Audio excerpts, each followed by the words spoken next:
Buenas tardes, por favor, si gustan acompañarnos, vamos a ir empezando. Es para nosotros un honor tener la presencia del historiador aeronáutico único que se dedica a investigar la historia de la aviación mexicana. Ya tiene 16 libros. Don Manuel Ruiz Ortega. Me gustaría que antes de empezar la plática nos haga una breve plática de su obra, su interés por la aeronáutica, su currículum, para empezar de lleno después. Gracias.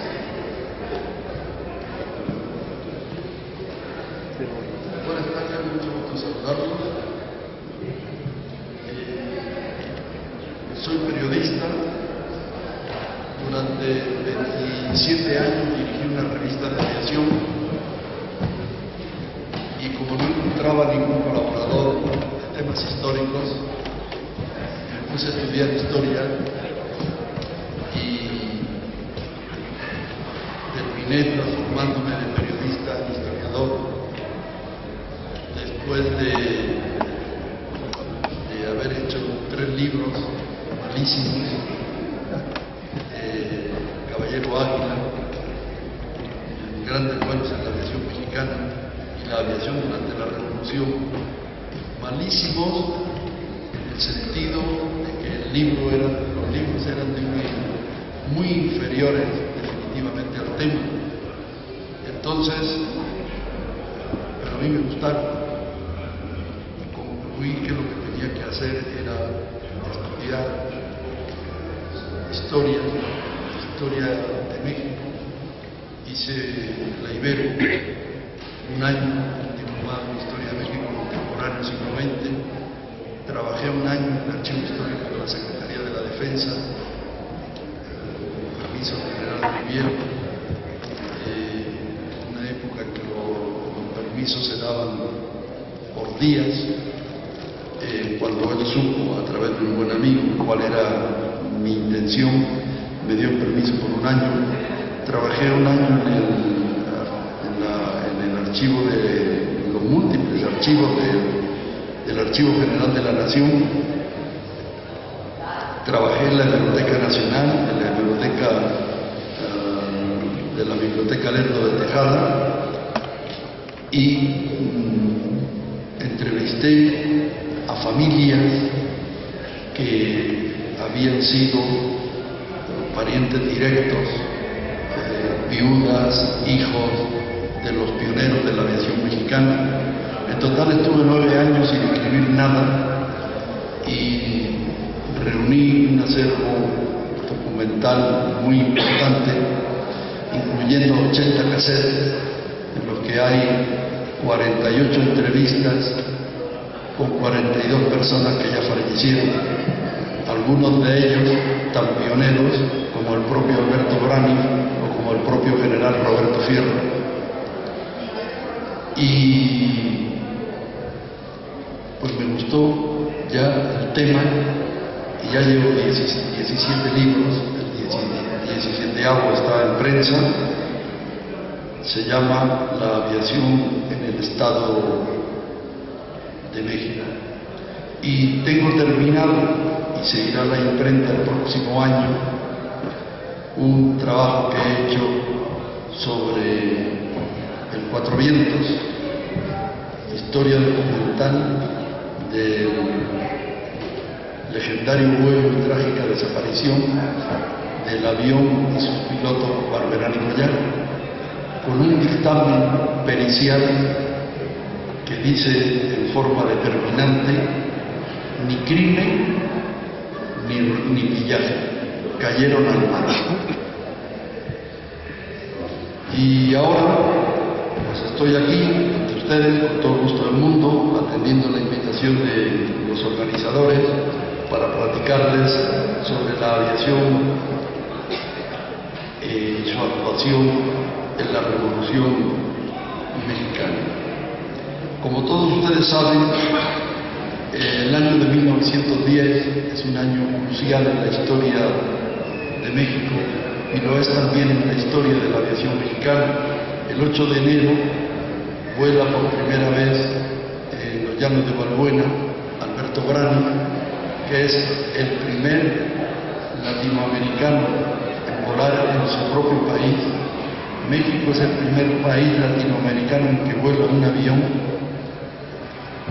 y lo hizo a bordo de un Huazán con un motor NB de 50 caballos.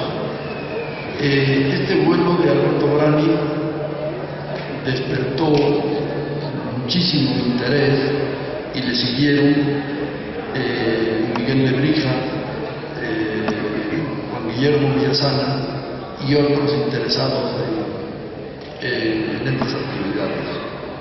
Estos primeros vuelos despertaron también un gran interés en toda la nación y fueron surgiendo émulos de Brani. Además, entusiasmaron a la gente y a las autoridades, tanto que a principios de 1911 vino a México la Moisán International Aviators, de la que formaban parte Roland Garros, Edmond Audemars, René Barbier, Joseph Moore, Charles K. Hamilton. Charles K. Hamilton había sido piloto del globo del dirigible de buen tono y voló y aterrizó con el dirigible en la plaza de la Catedral de Puebla. Luego se hizo piloto de aviones. En la Ciudad de México permanecieron durante bastante tiempo y el más distinguido fue Roland Garros, que incluso protagonizó con René Barbier lo que después se hizo famoso en la guerra, una pelea de perros. Nada más que ellos no llevaban armas, pero estuvieron persiguiéndose el uno al otro sobre Balbuena. Prácticamente con los aviones de la Moisán salió de Veracruz hacia el exilio el presidente Díaz. La revolución encabezada por Francisco Madero había triunfado y en las elecciones convocadas poco después, este alcanzó la primera magistratura de la nación. Tomó posesión del cargo de presidente de la República el 6 de noviembre de 1911. Por esos días llegaron a la Ciudad de México los nuevos integrantes de la Moisán, con nuevos aviones y nueva gente. Los pilotos eran André Aubert, Charles Villar, Donald P. Hamilton y George M. Diop. Y además venían con ellos dos mujeres aviadoras, Matilde Moisán y Harriet Whitney.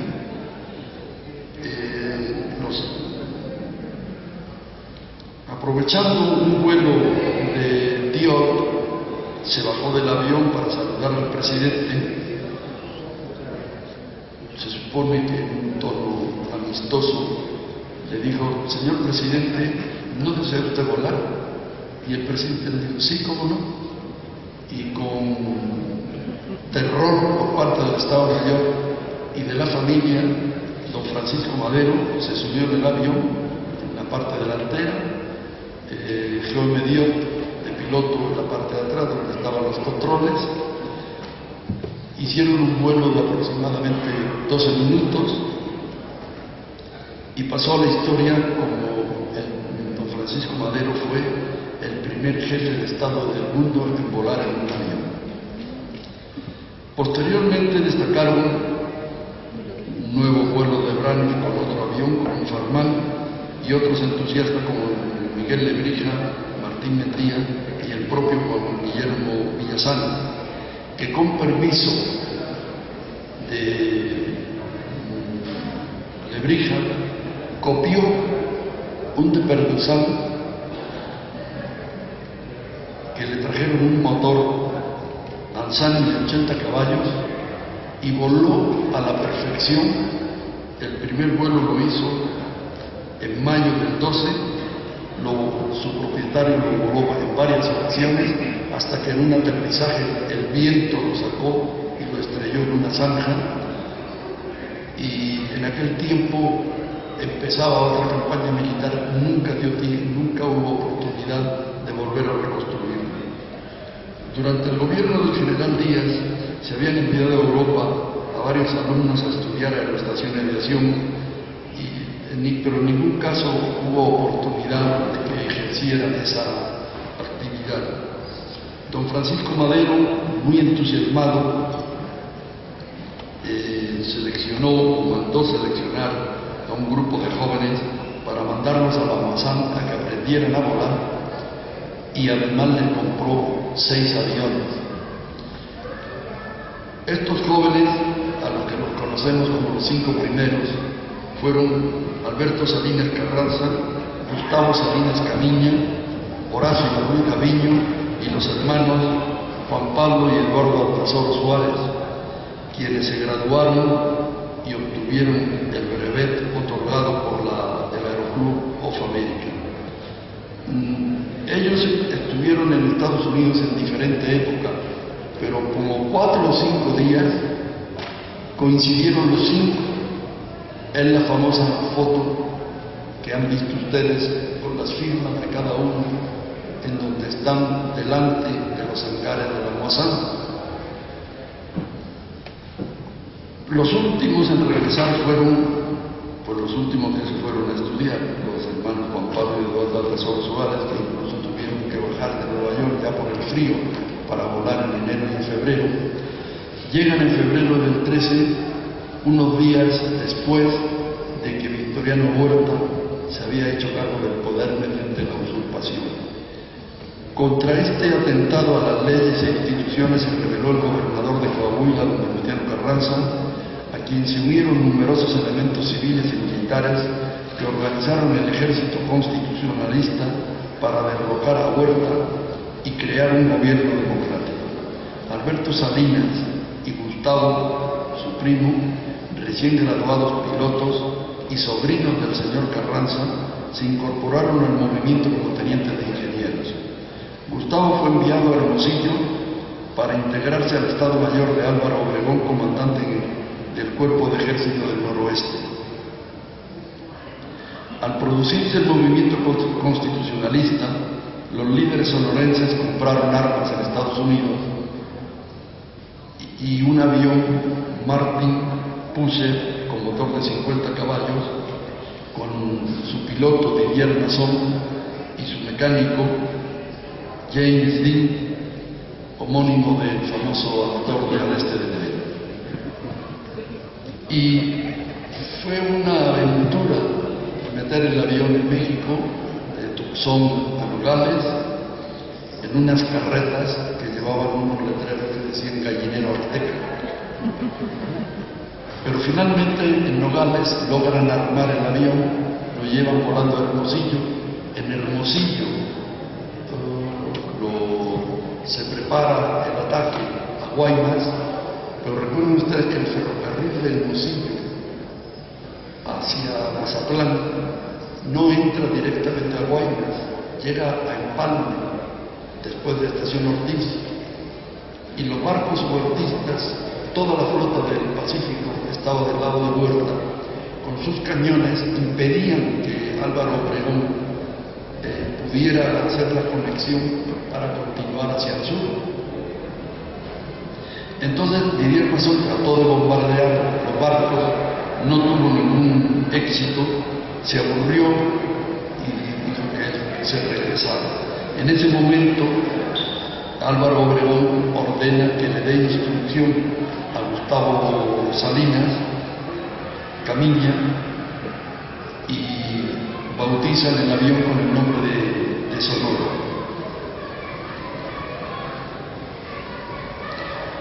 Uno de los barcos huertistas, el cañonero Tampico, al mando del capitán Hilario Rodríguez Malpica, se pasa al constitucionalismo, sale de la bahía de Guaymas, y todos los barcos, los restantes, el cañonero Morelos, el Guerrero y los transportes artillados Oaxaca y Demócrata, salieron en su persecución. Viéndose en inferioridad numérica, el Tampico decidió buscar refugio en la bahía de Topolobampo, cuyo estrecho canal de entrada cubría con sus cañones. Como no podían entrar los barcos huertistas, decidieron dejar de vigilante al Guerrero y los demás regresaron a Guaymas y a Mazatlán. El 14 de marzo de 1914, el capitán Rodríguez Malpica del Tampico decidió enfrentarse al Guerrero, pese a que tenía menos cañones que este y eran de menor calibre. El combate fue tremendo, llevando la peor parte del Tampico, que herido regresó a su refugio en la bahía, pero que quedó encallado en uno de los bajos del canal. El guerrero permaneció vigilante desde prudencial distancia, aunque también tenía considerables daños. Con el objeto de estimular a los bravos marinos del Tampico, que trabajaban intensamente en repararlo y en achicar el agua para ponerlo nuevamente a flote, el general Álvaro Obregón decidió hacer una visita al cañonero, llegando hasta él en una lancha. Como el capitán Rodríguez Malpica, de acuerdo a las ordenanzas de la Marina, izó en el palo mayor el pabellón, le indicó involuntariamente al capitán Arenas del Guerrero que el comandante en jefe del ejército estaba a bordo del barco. Entonces el guerrero dijo: me voy con todo sobre el Tampico, lo hundo y de paso acabo con Álvaro Obregón. Y efectivamente pusieron a toda máquina, llenaron todos los sollados de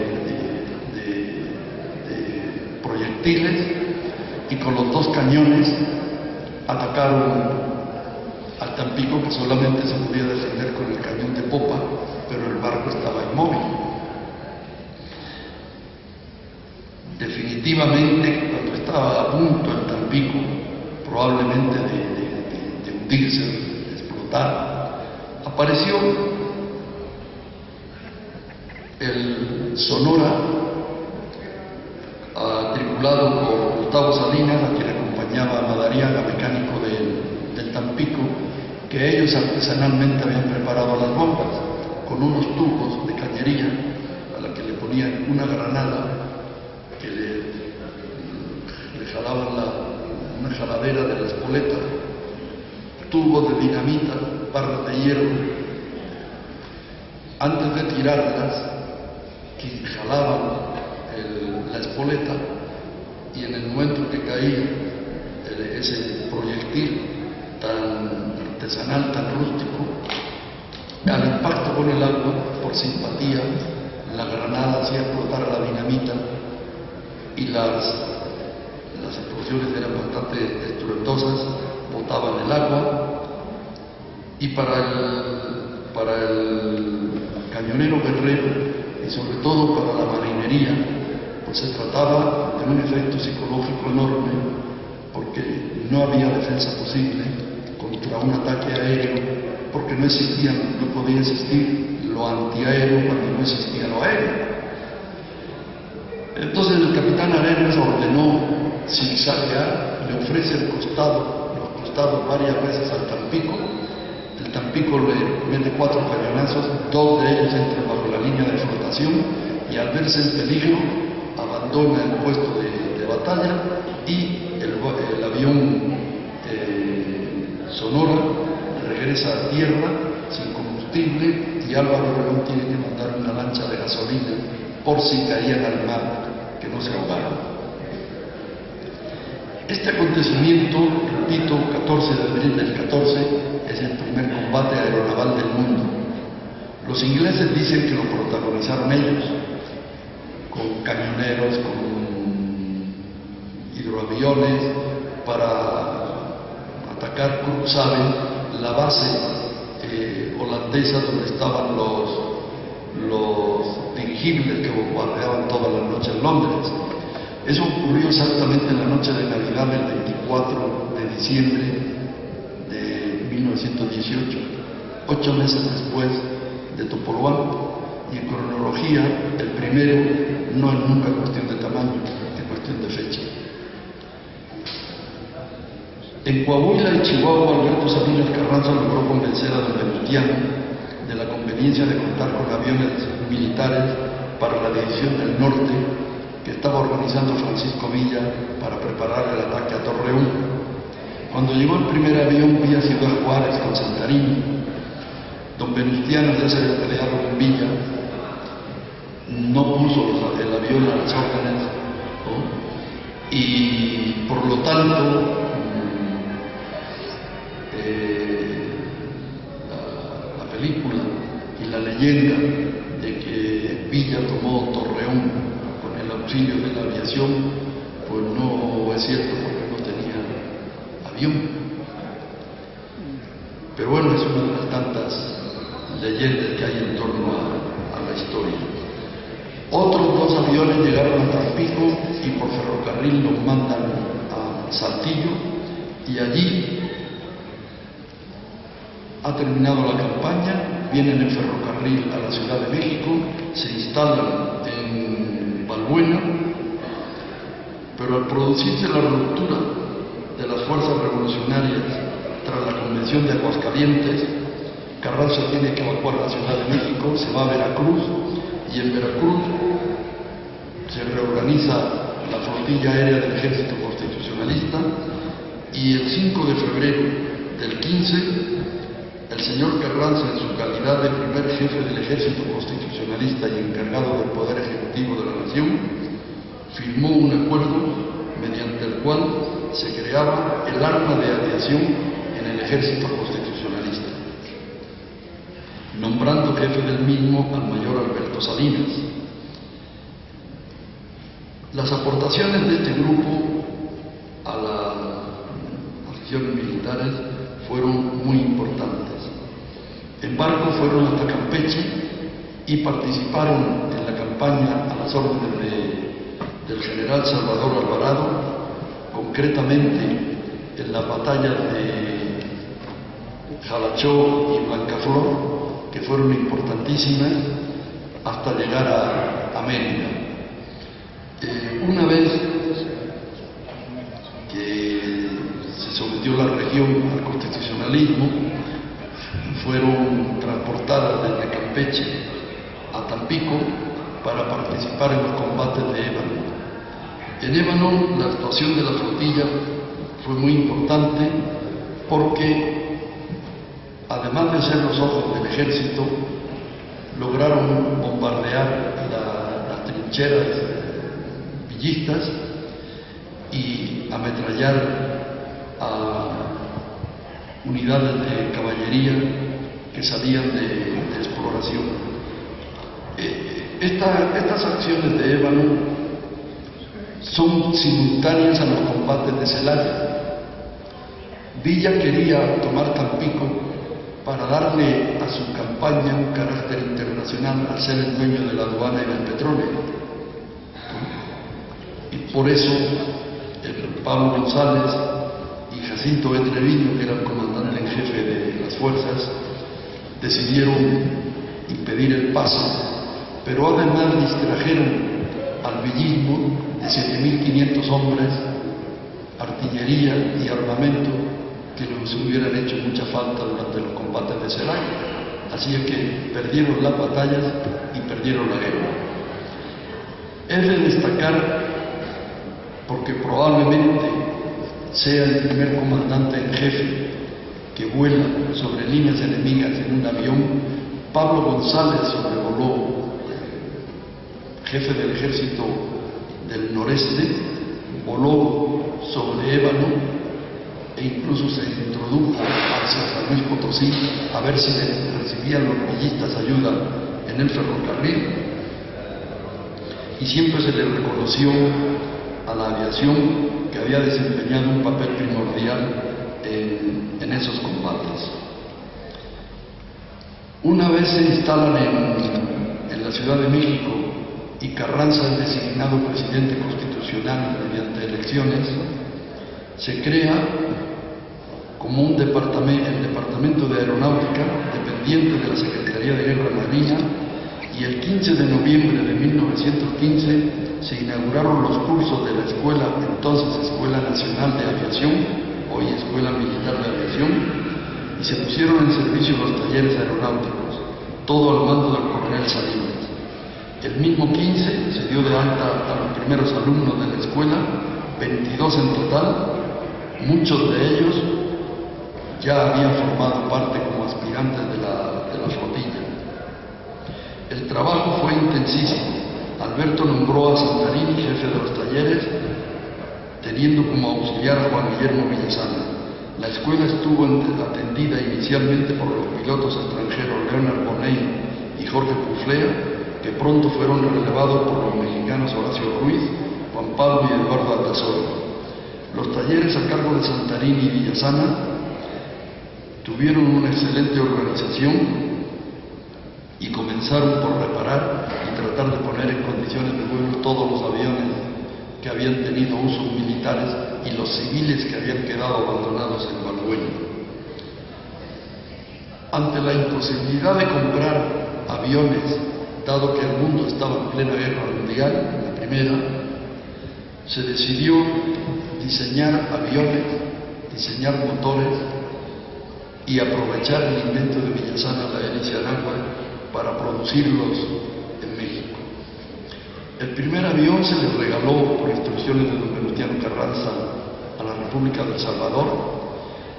El segundo biplano Serie A voló el 20 de noviembre del 16, todavía con motor extranjero, y el tercero, equipado con motor Stata, fundido, maquillado y hecho en México, y hélice Anáhuac, invento mexicano, voló por primera vez con todo éxito el 16 de mayo del 17, tripulado por Horacio Ruiz, también mexicano. Durante el periodo presidencial de Venustiano Carranza, 16 al 20, la aviación militar tuvo una intensa actividad también en el campo de los vuelos, tanto en los festivales como en las campañas militares. Para promover la aviación nacional, el Departamento de Aeronáutica Militar organizó la flotilla de exhibiciones aéreas que efectuó vuelos en las ciudades de México, Toluca y Veracruz con gran éxito, y además dieron a conocer los trabajos que se efectuaban en el país.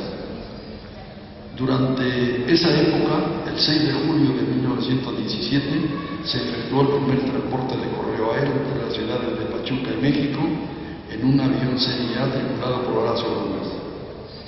En este ambiente se lograron varios acontecimientos relevantes para nuestro medio.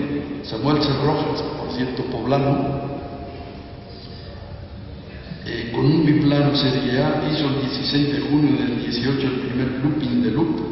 El 21 de enero del 19 llevó a cabo por primera vez la maniobra conocida como caída de las hojas, y el 16 de agosto Amado Paniagua fue el primer mexicano en hacer la vuelta Immelmann, empleando también un biplano Serie A. Samuel Rojas logró un récord nacional de altura el 19 de noviembre, alcanzando 5.040 metros con otro biplano Serie A. Lamentablemente, en esta etapa de aparente paz quedaba de trasfondo varias rebeliones en las que debió de intervenir el ejército, apoyado con éxito por la aviación militar. La flotilla aérea de operaciones en campaña número 1 estuvo en San Luis Potosí, Monterrey, Querétaro, Celaya y Guadalajara, apoyando a varias columnas militares durante los meses de marzo, abril y mayo del 18. Posteriormente, en los meses de junio y de agosto, actuó en Puebla, Atlisco y Veracruz. En Atlisco hay quien recuerda todavía haber visto los aviones en el campo del León, enfrente al balneario de Linz de Metepec. La flotilla aérea número 3, destinada a las operaciones militares efectuadas en las Huastecas, en los estados de Veracruz y de Tamaulipas, entre marzo y junio del 18. La flotilla aérea número 4 participó en la campaña del norte por Aguascalientes, Torreón, Jiménez, Parral y Chihuahua, en abril del 19. Estas 4 flotillas estuvieron integradas por aviones mexicanos, especialmente los biplanos Serie A, algunos de ellos equipados con motores hispano-suiza y los demás nacionales. Todos los pilotos fueron mexicanos y varias de esas unidades registraron bajas, pues realmente intervinieron en acciones militares con bombardeos, ametrallamiento y además de vuelos de observación y enlace. Estas campañas militares significaron un gran fogueo para los pilotos y una gran carga de trabajo para los talleres, donde regresaban los aviones con motores y hélices en malas condiciones y muchas veces llenos de agujeros por disparos de la fusilería. Mientras tanto, la escuela continuó su programa de graduación de alumnos. Desde su fundación en noviembre del 15 hasta mayo del 20, se graduaron 40 pilotos aviadores militares. Los talleres nacionales de construcciones aeronáuticas fabricaron 58 aeroplanos y numerosos motores Trevor, Stadler, SS México y Hélices Anáhuac. El 21 de mayo del 20 murió Venustiano Carranza, derribado por el plan de Agua Prieta. El cambio de gobierno significó un cambio de política en materia de aviación. El trabajo y el esfuerzo de los mandos, de pilotos, de mecánicos y sus máquinas durante esos 10 años llenan de orgullo a la historia aeronáutica de México. Es todo. Muchas gracias por su atención.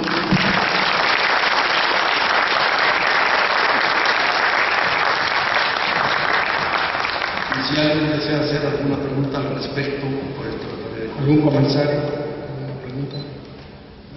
¿Sí? Quisiera hacer una pregunta. Me inquieta sobre todo los tratados de Bucareli, en donde tengo entendido que parece que había una cierta limitación en cuanto a fabricar motores y otro tipo de cosas, porque oí con bastante sorpresa que se había fabricado un motor íntegro aquí en el país. Es lo que me inquietaría saber qué pasó después con esos tratados de Bucareli. Bueno, los tratados de Bucareli son del 24. No tienen nada que ver con la aviación, ni directa ni indirectamente. Los tratados de Bucareli fue el precio que le pusieron a Estados Unidos a Álvaro Obregón para reconocer su gobierno. Y Álvaro Obregón cede a 4 artículos de la Constitución relacionados con el petróleo, con la minería, con los bancos y con las haciendas. Se compromete a respetarlos, pero no tiene nada absolutamente que ver con que se siguieran construyendo o no aviones y motores. Pero él, desgraciadamente, es la versión que más se habla, en la que más se cree, a pesar de que no es la histórica. Correcto. Gracias. ¿Alguien más? ¿Otra pregunta? ¿Comentario? Hola. Un aplauso para Manuel.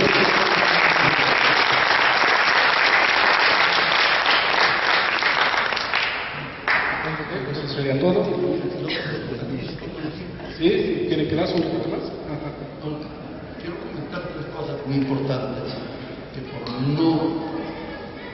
por no estar protagonizadas por mexicanos no he hecho referencia en este resumen, pero si tenemos tiempo quiero decir que cuando los norteamericanos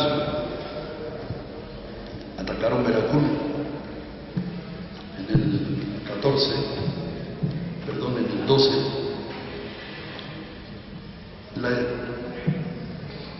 es impresionante, primero,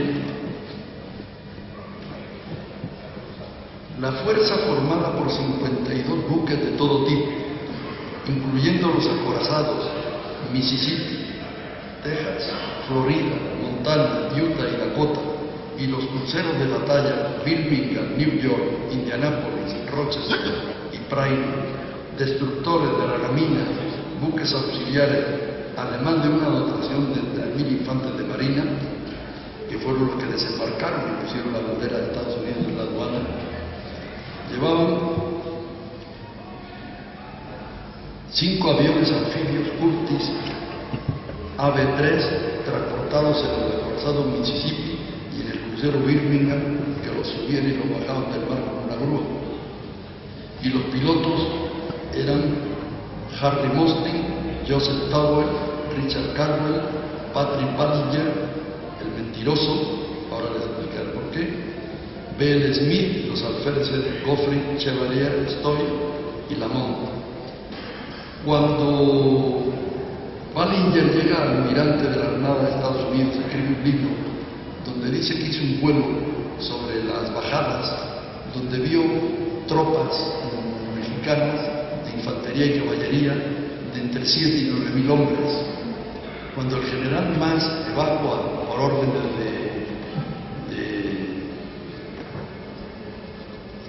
del Chacal, que gobernaba México, lo hace con menos de 2.000 soldados.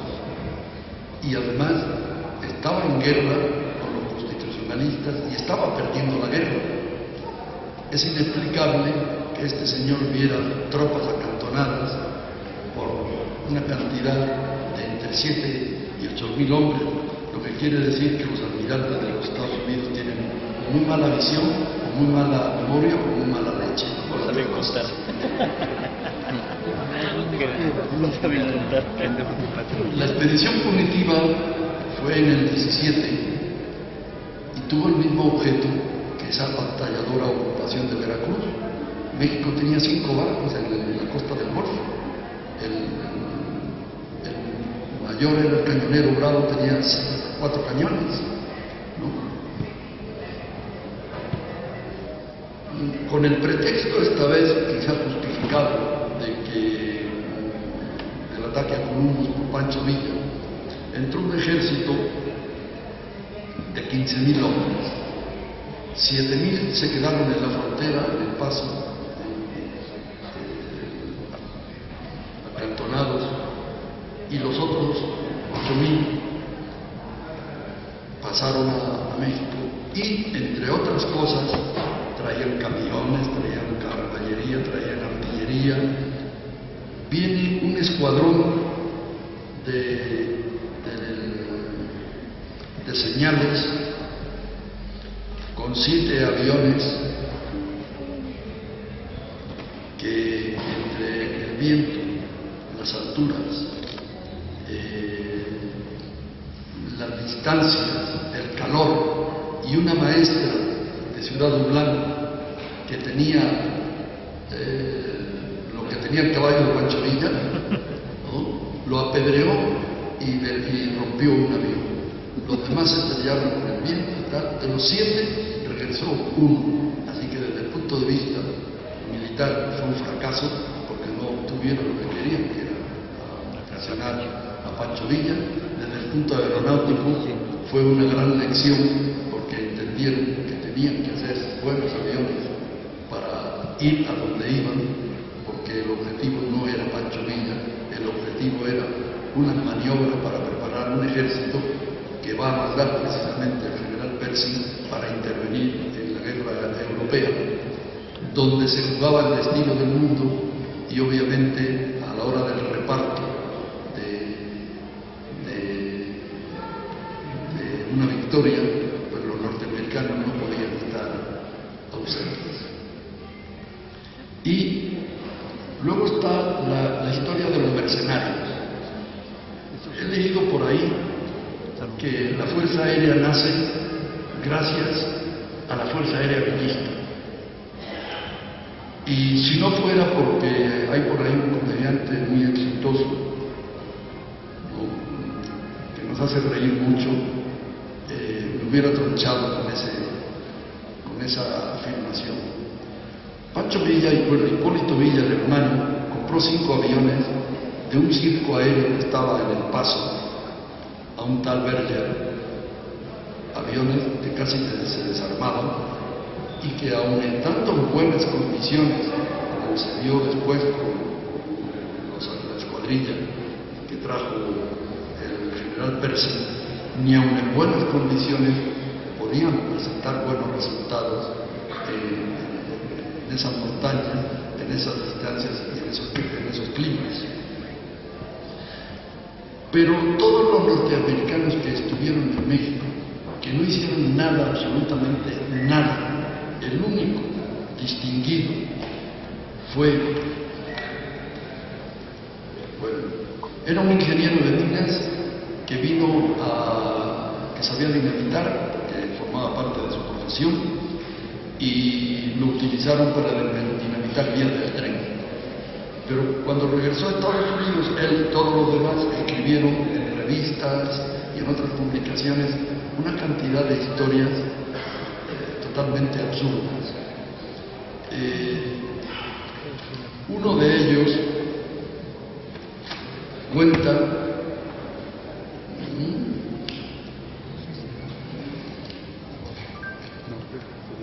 Lester Barlow cuenta que se pelea con Pancho Villa le grita y él va y le da un puñetazo y lo derriba, ¿no? Si eso hubiera sido cierto, todos los aquí presentes y todos los aquí ausentes sabemos que no hubiera ido a Estados Unidos a escribir nada, porque allí hubiera muerto, ¿no? Pero bueno, en Hollywood le hicieron hasta una película aquí. Y como esa historia, pues mucha, porque los nombres están de todos, los escritos de todos, etc. Y casi todos, bueno, todos, consuetudinariamente, mienten con diferente grado de respeto a algunos acontecimientos. Y pues eso ya sí es todo por hoy.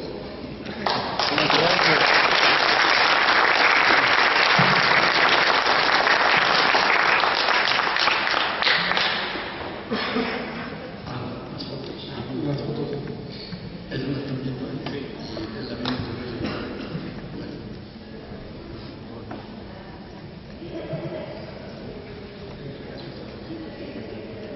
Sí,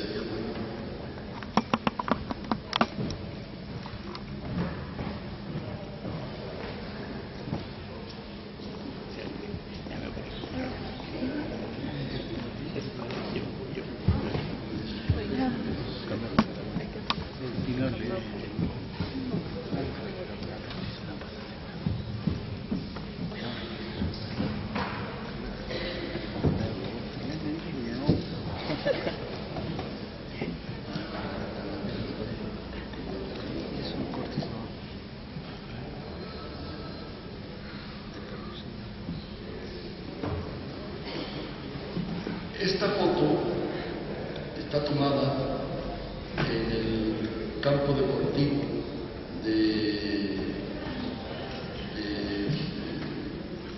Torreón,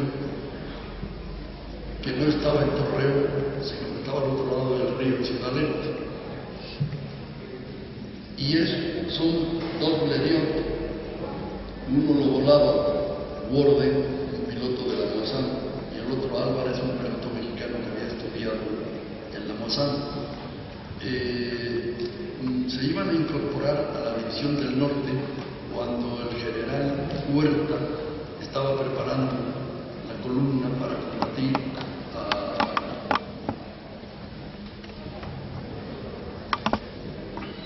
la tropa de Guzmán Orozco, que se había integrado contra el gobierno del presidente Madero.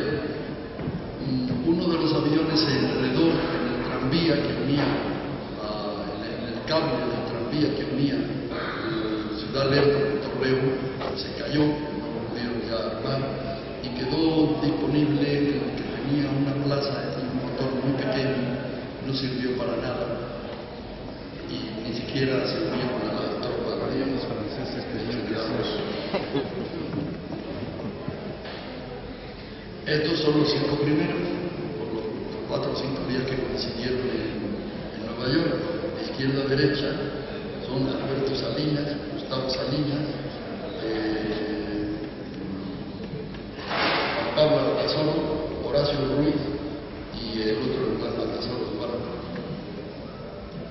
Y el avión es un Blériot. Este es un de Perduzán. Abajo está el ministro de Guerra de Huerta, cuando la decena trágica, después de la decena trágica, forman una escuadrilla con los pilotos de aviones que hay en Valbuena y hacen un ensayo de bombardeo aéreo. El que está recibiendo la granada, que es una Martin Hay, es Miguel Lebrija, que tiene mucho éxito como militar local, con una mancha con un diámetro de 10 metros, y las 5 bombas que tiraron dieron dentro de la mancha. Pero la idea de formar una escuadrilla federal para participar en campaña no tuvo ningún resultado. Este es el Sonora, en la estación Ortiz, precisamente junto al ferrocarril, que en aquel tiempo los traslados largos se desarmaba el avión, se transportaba en el ferrocarril y fue utilizado por Gustavo Salinas para decidir el combate naval entre el Tampico y el Guerrero. Este es el campamento en la estación de Nápoles, al ladito de Chihuahua, cuando llegó el primer Morán Saunier, y la tienda de campaña se recarga la vida. Aquí está Didier Mazo con cachucha y sus bigototes, y en el primer plano Gustavo Salinas recibiendo instrucción, que él era piloto, no había volado este tipo de avión nunca, estaba recibiendo instrucción, y es el avión en Sonora, protagonista del primer combate aéreo naval del mundo. Este es uno de los vagones de la flotilla aérea del Ejército Constitucionalista, el de camisa, vestido de civil, el Jorge Puflea, que era piloto, y el vagón llevaba la estación de telegrafía inalámbrica de THS, que en aquel entonces era una gran innovación. Ahí va, se alcanza a ver algo del fuselaje y el plano vertical de cola detrás de Alberto Salinas, que dice División del Noreste. Sentado en el automóvil atrás está Alberto Salinas, delante con el overol y el sombrero de Santarini, y un ayudante, parece que le están dando aire o arreglando una rueda del automóvil. Protos, que le llamaban el despertador por el escándalo que realizaba cuando pasaba por las calles de la ciudad rumbo a Barbuena. Aquí está con la chamarra oscura y el gorro de piloto, el general Pablo González, a la izquierda el aviador Leonard Bonney, el día precisamente que sobrevuela las líneas villistas en Ébano. Estas son las granadas que llevaban en una barra, iban colgadas, y desde la cabina tenían forma de ir soltándolas una a una, y las usaron en la campaña de Yucatán y de Ébano. Estos ya son los talleres nacionales de construcciones aeronáuticas en Barbuena, la parte de atrás de lo que fue el salón del edificio conocido como el Salón de las Águilas, que se usaba de fabricación y taller. Esto es el hangar donde estaban los aviones, estaban en condiciones de vuelo, estaban en espera de ser utilizados, y normalmente eran donde volaban los cadetes todas las mañanas. Este es el biplano Serie A número 6, que se utilizó, se lleva en tren y se utilizó para hacer el vuelo de correo aéreo de Pachuca en México. Este es Francisco Santarini con un motor Hastag.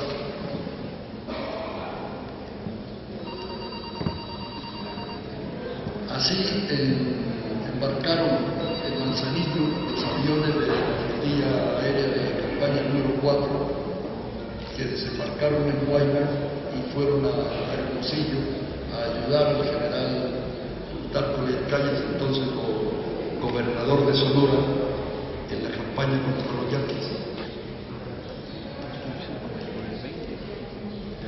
Ahí están de los dos civiles, el de la derecha, el Plutarco Elías Calles. Hay alguien de civil, no sé quién es. A la derecha, con un overol, está Samuel Cerrojas, el poblano, número 1 de la Escuela Militar de Aviación, número 1 graduado, y el primer piloto aviador graduado de la Escuela Militar de Aviación que llega al general. Y el de la izquierda, con una gorra de, me da la impresión que es una gorra de marinero, no sé, sí, pero es Rafael Ponce, también de los primeros en graduarse. Y esta es la participación de la aviación en un desfile del 16 de septiembre. Entonces, arrastrado por su grupo, empujado por lo que llamaban infantería de aviación. Y aquí es, creo que está tomada en el primer festival de la escuadrilla de exhibiciones aéreas de Balbuena. Son dos biplanos serie A, uno que resiste perfectamente bien y otro, bueno, una foto muy conocida y además de muy buena calidad del archivo de Sazón. Y esto es una panorámica, la tomada de 2 páginas de la revista Lotus, que notarán ustedes en medio de la línea, y son gran parte de los aviones de ese momento, y en primer plano ven un monoplano, es el único de los 3 que vinieron para la flotilla de constitucionalista, el número 3, que estuvo en uso en la escuela durante varios años. Este es el avión que está en el museo en la base aérea de Santa Lucía. Es un Parasol serie H. Están subidos muchos de los pilotos para que se viera la resistencia estructural de las alas. Tiene motor Astata y hélice aero.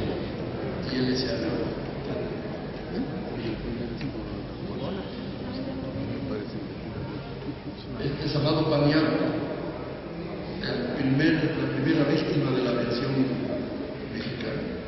Murió muy joven, le llamaban el piloto niño, recién graduado, tenía 19 años cuando se estrelló en Veracruz.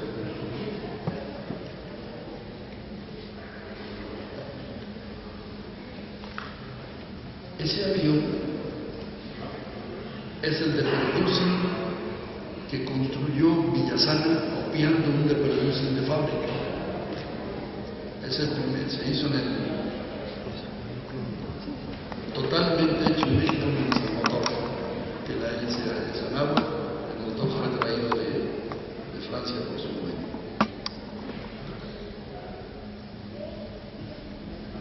Bueno, pues les reitero las gracias.